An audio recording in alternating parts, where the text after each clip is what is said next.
This car used to be the definition of luxury, but this car might actually be the ultimate luxury. Jakub, what the f*** are you talking about? Are you really comparing a Tesla to a Rolls-Royce? Yes, but to understand why, we have to realize that luxury isn't what you think it is. It's not about gold, it's not about logos, it's about the one thing you can't buy more of. Let's look at this chair, the Eames shell chair.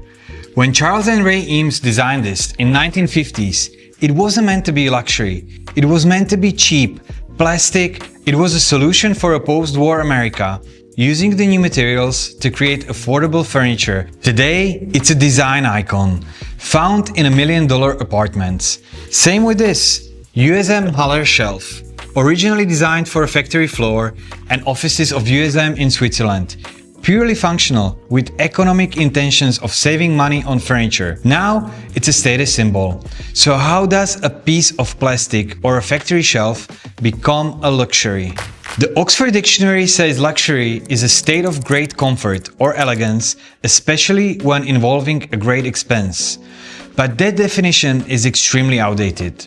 Originally, luxury was something beyond basic needs for survival, such as food, shelter, and basic clothing. Once we solved survival, luxury became synonymous with higher quality materials and craftsmanship.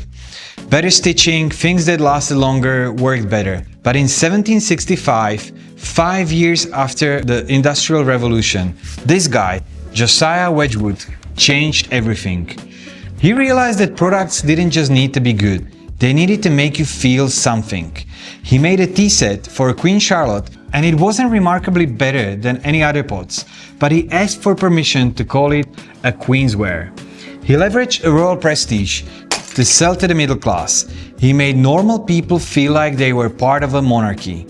He invented the modern luxury formula. Exclusivity, hard to get, status, signaling you belong to a group, and high price, to keep that group small. This worked for 250 years. We bought logos to signal our worth. We outsourced our self-esteem to brands. But something is changing. We're starting to see through the logos. We filled our houses with stuff, but we're still unhappy. Why?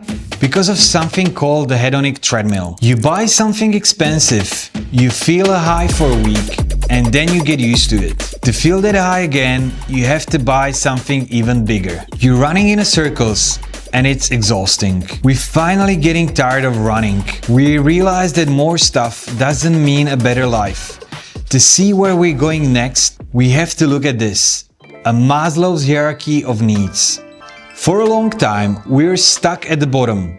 Luxury was just having enough food, roof, and feeling safe. Once we had that, we moved up to status. We bought logos to show people we made it. But even status is getting boring. It's just another form of the treadmill. Now we're reaching for the top. Self-actualization. This is a shift from having to being.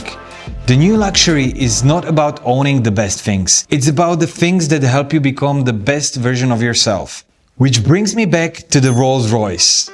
50 years ago, a Rolls-Royce was a luxury because cars were loud, dangerous, and broke down. Rolls-Royce was on the other hand quiet, safe, and reliable. It solved a physical problem. But today, a Toyota Camry is quiet, safe, and reliable. The physical problem is solved. The problem today isn't the car, it's the driving, it's the lost time.